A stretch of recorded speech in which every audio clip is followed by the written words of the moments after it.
अवैध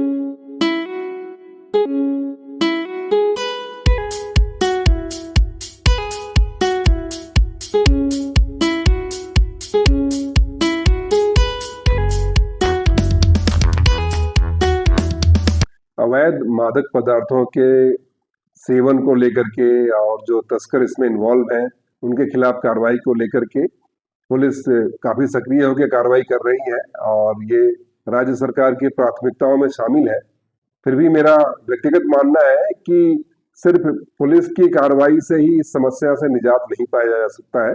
इसमें जन सहयोग की आवश्यकता है, विशेष तौर पे शैक्षणिक संस्थान जहाँ पे हमारी युवा पीढ़ी शिक्षा लेती है और कभी गाए बगाए ये डिप्रेशन में भी आ जाते हैं, इन पे वर्क का प्रेशर भी रहता है और हम अपने गार्जियन का रोल नहीं निभा पाते हैं।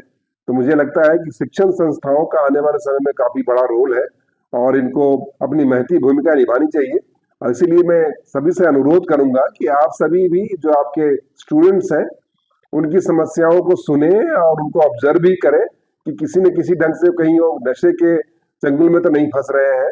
और कोई भी अगर एक भी बच्चे की जिंदगी अगर हम बचा पाए और उनको मुख्य धारा में ला पाए तो हमारे लिए बहुत बड़ा ये योगदान होगा इस सोसाइटी को आगे बढ़ाने। इस संदर्भ में आने वाले 27 तारीख को शनिवार के दिन 5 बजे एक सेमिनार रखा गया है जहां पर हम बच्चों से चर्चा करेंगे। तो मैं आपसे निवेदन करता हूं कि अच्छी संख्या में आकर के आप उस सेमिनार में पार्टिसिपेट करें। जो हमारे ऐसे कुछ लोग हैं जो अपने जो अनुभव है आपसे शेयर करेंगे और आपकी समस्याओं को भी जानने का प्रयास करेंगे, जिससे आने वाले समय में हम कोई कार्य योजना बनाकर कार्य कर सकें और जिससे कि इस मेहनत से छुटकारा पा सकें। बीकानेर में नशा मुक्ति अभियान जो चलाया जा रहा है उसके लिए मैं पुलिस प्रशासन का धन्यवाद देता हूं कि पिछले के लिए चिंता का विषय है। विशेषकर जो हमारे बच्चे हैं, जो देश का भविष्य है, वो भी इस तरह की आदतों में पड़ गए हैं। इसके लिए पुलिस विभाग द्वारा ये अभियान चलाया जा रहा है।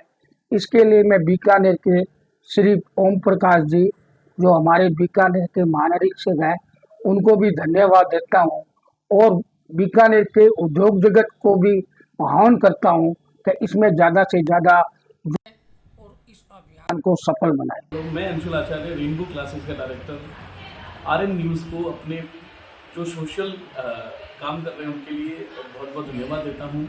अभी इनका करियर काउंसलिंग का प्रोग्राम हो रहा है जिसके लिए उनको अग्रिम बधाई दे रहा हूँ। कुछ स्टूडेंट्स जिन्होंने बहुत अच्छे अंक सिक्योर किए हैं उनको भी मेरी तरफ से बहुत बहुत बधाई और बहुत बहुत धन्यवाद। देखिए, ये आरएमयू चैनल की एक बहुत अच्छी पहल है। आज पुलिस विभाग के साथ में जो मिलकर आरएमयू चैनल जो आज इतना बड़ा ड्रग्स के खिलाफ जो ये पूरी मुहिम चलाने जा रहा है, ये बीकानेर के लिए बहुत ऐतिहासिक प्रोग्राम होने जा रहा है, जिसमें हम युवाओं को ये संज्ञान में लाएंगे कि भैया वो अपने ड्रग्स के जो एडिक्शन है उससे बचे और आने वाले अपने समय में ज्यादा से ज्यादा करियर को ध्यान में रखते हुए आगे बढ़े। शरद जी, आपको एक युवा हैं, एक एंटरप्रेन्योर हैं बीकानेर में, चूंकि आपने एक अपनी खास पहचान बना ली है। वे युवा जो एम्प्लॉयमेंट की दिशा में कुछ खोज रहे हैं, प्रयास कर रहे हैं, आप अपनी तरफ से ऐसे युवाओं को कोई मदद कर सकते हैं? देखिए, हमारा ऑर्गेनाइजेशन हमेशा जो ऐसे युवा जो क्वालिफाइड है, जिनको जॉब की तलाश है, उनके लिए हमेशा हमारे दरवाजे खुले रहते हैं और हमने बीकानेर के बहुत सारे लोगों को रोजगार दिया। अगर मैं बात करूं, वर्तमान में भी हमारे पास 100 से ज्यादा लोग ऐसे हैं जो जुड़े हुए हमारे साथ में रोजगार कर रहे हैं। उसके अलावा हम लोग बिजनेस अपॉर्चुनिटीज भी देते हैं युवाओं को। बहुत सारे युवा ऐसे होते हैं जो जॉब नहीं करना चाहते, अपना खुद का बिजनेस करना चाहते हैं, तो हम उनको भी मोटिवेट करते हैं कि कैसे वो अपना बिजनेस कर सकते हैं। उनकी हर तरीके से हम मदद भी करते हैं। बुल पावर सोलर की फील्ड में उसने काम करना शुरू किया। आज आप वेरियस फील्ड में काम कर रहे हैं, या यूं कहूं कि आपकी यात्रा जो है वो सोलर से शुरू हुई, लेकिन अब आपने बहुत क्षेत्रों में अपना काम करना शुरू कर दिया है।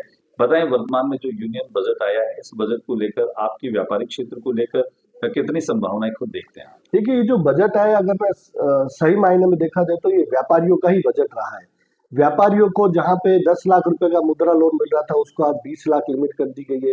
तो हर कोई ऐसा छोटा व्यापारी, एमएसएमई जो व्यापार करना चाहता है, उसको 20 लाख रुपए तक का लिमिट जितना आसानी से मिलता है मुद्रा के अंदर, तो 20 लाख रुपए बहुत हैंडसम अमाउंट होते हैं जिससे आदमी व्यापार कर सकता है। दूसरा आप देखिए कि इन्होंने अभी जो एक्साइज ड्यूटी कम की है, तो आज गोल्ड पे एक्साइज ड्यूटी कम कराया, वैसे ही इन्होंने रिन्यूएबल एनर्जी में जो सोलर सेल्स होते हैं हमारे, सोलर मॉड्यूल जिससे बनता है, उसपे भी कम किया है, उसपे भी एक्साइज ड्यूटी को घटाया गया है। इससे सोलर के जो प्राइसेस है वो ड्रास्टिकली डाउन हुए। अगर मैं कल बजट के बाद की बात करूं तो 1 से 1.5 रुपए का फर्क तो एक दिन में ही देखने को मिला है। अगर आप एक 5 किलोवाट का प्रोजेक्ट लगाने जा रहे हैं तो उसमें 7-7.5 हजार रुपए एक दिन के अंदर में डिफरेंस आने को देखने को मिला है प्राइस के अंदर। तो इससे सोलर को बहुत बढ़ावा मिलेगा।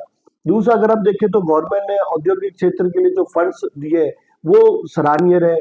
तो ओवरऑल जो ये बजट था वो उद्योग जगत के लिए बहुत अच्छा बजट रहा है। शरद जी, चूंकि सोलर को लेकर के बीकानेर में बहुत संभावनाएं देखी जा रही है, बीकानेर जो है वो सोलर हब बन रहा है, लेकिन वर्तमान में जिस तरह का क्लाइमेट बना है बीकानेर में, उसके लिए आम लोगों से जब बातचीत करते हैं तो वो कहीं कहीं सोलर को दोषी ठहरा रहे हैं कि ग्रीनरी कम हो रही है, पेड़ कट रहे हैं, सोलर प्रोजेक्ट्स लगे हैं और ये उमस और गर्मी जो है उनकी देन है। क्या इस तरह के कोई साइड इफेक्ट्स आप देखते हैं? देखिए एक्चुअल में क्या है कि सर ये एक भ्रांति है कि सोलर से क्या आपका क्लाइमेट इफेक्ट हो रहा है। आप देखिए कि आज जो सोलर एनर्जी के जो पावर प्रोजेक्ट्स लग रहे हैं, क्या आप कल्पना कर सकते हैं जब कोयले से बिजली बनती थी तो किस कदर पॉल्यूशन होता था। आज आप जीरो पॉल्यूशन इंडस्ट्री लगा के, सोलर पैनल लगा के आप उसको क्या है कि प्रोडक्शन कर रहे हैं एनर्जी का। दूसरा जो ये कहा जाता है कि भाई पेड़ कट रहे हैं और आपका क्या है कि ग्रीन एनर्जी को नुकसान हो रहा है, तो ऐसा नहीं है।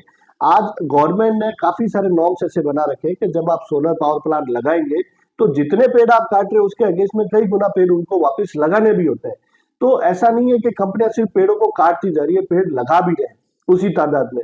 दूसरा ऐसा बिल्कुल नहीं है कि सोलर पैनल से क्या है कि हीट ऑब्जर्व नहीं हो पा रही है, हीट जनरेट हो रहा है। बीकानेर का टेम्परेचर ग्लोबली अगर आप देखेंगे तो हर जगह पे इस बार हीट टेम्परेचर बहुत ज्यादा रहा है। इसका कारण सिर्फ सोलर नहीं है कि सोलर की वजह से टेम्परेचर बढ़ रहा है। तो ये जो भ्रांति है ये सिर्फ और सिर्फ क्या है कि एक मिथ्या है, जिसमें लोगों को लगता है कि सोलर की वजह से क्या है कि बीकानेर का जो तापमान है वो बढ़ता जा रहा है, जबकि ऐसा बिल्कुल नहीं। शरद जी, आप एक यूथ हैं, यूथ होने के नाते खास तौर से एंटरप्रेन्योर बनने वाले जो युवा हैं या भी युवा जो आज ये काबिल होते हुए, क्वालिफाइड होते हुए कहीं कहीं किसी न किसी रोजगार की तलाश में, आपकी नज़र में क्या ऐसा कोई उपाय हो सकता है जिससे कि यूथ को एक दिशा मिले, यूथ जो है वो ज़्यादा से ज़्यादा राष्ट्र निर्माण में लगे? देखिए आज की डेट में युवाओं को स्किल्ड होना बहुत जरूरी है। अगर आपको हाथ का हुनर आ गया, आप देखिए कि हमारे पुराने जमाने में जो लोगों को हाथों का हुनर होता था वो आज भी बेरोजगार नहीं है। तो उसको नए फॉर्मेट में अब स्किल डेवलपमेंट का नाम दे दिया गया देखा जाए तो अगर आज के हमारे युवा स्किल्ड होंगे तो उनको कहीं पे भी हाथ फैलाने की जरूरत नहीं है, जॉब उनके पास खुद चल के आएगा।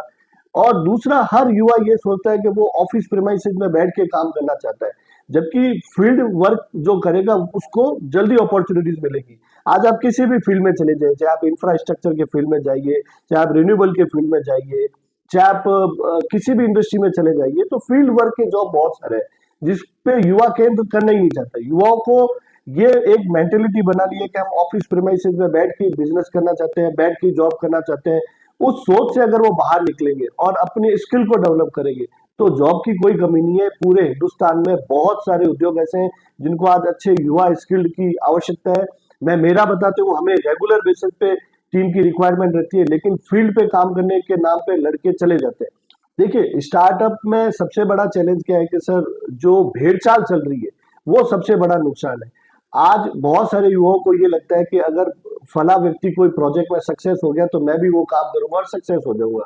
आप देखिए जैसे अपने बीकानेर की बात करते हैं, आज रेस्टोरेंट्स की एक इतना बड़ा चलन हो गया है, हर जगह हर आदमी रेस्टोरेंट कैफेटेरिया खोल रहा है, लेकिन वो उसमें कितने लोग सक्सेस हो पा रहे हैं। अपने बीकानेर की बात करते हैं, आज रेस्टोरेंट्स की एक इतना बड़ा चलन हो गया है, हर जगह हर आदमी रेस्टोरेंट कैफेटेरिया खोल रहा है, लेकिन वो उसमें कितने लोग सक्सेस हो पा रहे हैं। आपने रेस्टोरेंट की चेन तो बना ली, लेकिन आपको शेफ कहाँ से लाने हैं, शेफ को कैसे मेंटेन करना है, आगे जो आपका जो रॉ मटेरियल्स है, जो फूड का रॉ मटेरियल्स है, वो कैसे अरेंज करना है उसका पता होता नहीं है, टेस्ट आप जनरेट नहीं कर पाते तो वो फेलियर हो जाते हैं।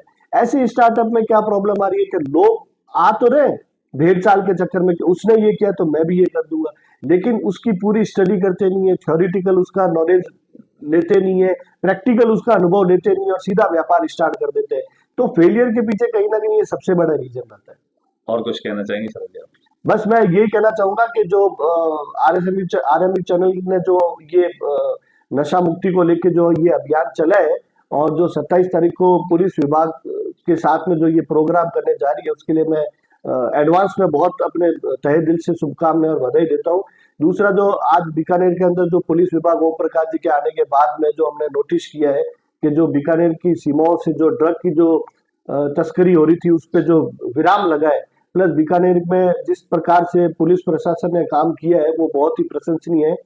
तो मैं इस कार्यक्रम की अग्रिम शुभकामनाएं देते हुए यही बोलूंगा आपसे कि ये इस तरीके के कार्यक्रम अगर हमारे समाज के लड़कों के बीच में होते रहेंगे तो निसंदेह एक अच्छा मैसेज आता है और इससे समाज जो है वो विकसित ही होगा। नमस्कार दोस्तों, मैं Shailesh Tiwari, director agriculture group of education.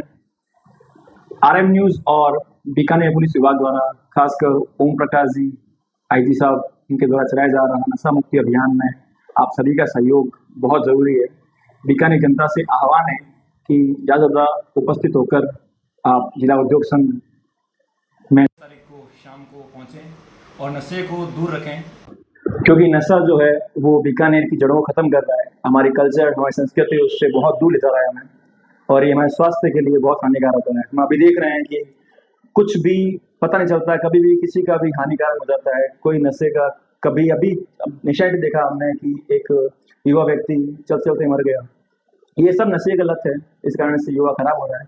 हमें विद्यार्थी वर्ग से अनुरोध करता हूँ कि वो नशे से दूर रहें, और मैं एलेक्सा तरफ से भी ये अनुरोध करूंगा कि आप नशे से दूर रहें।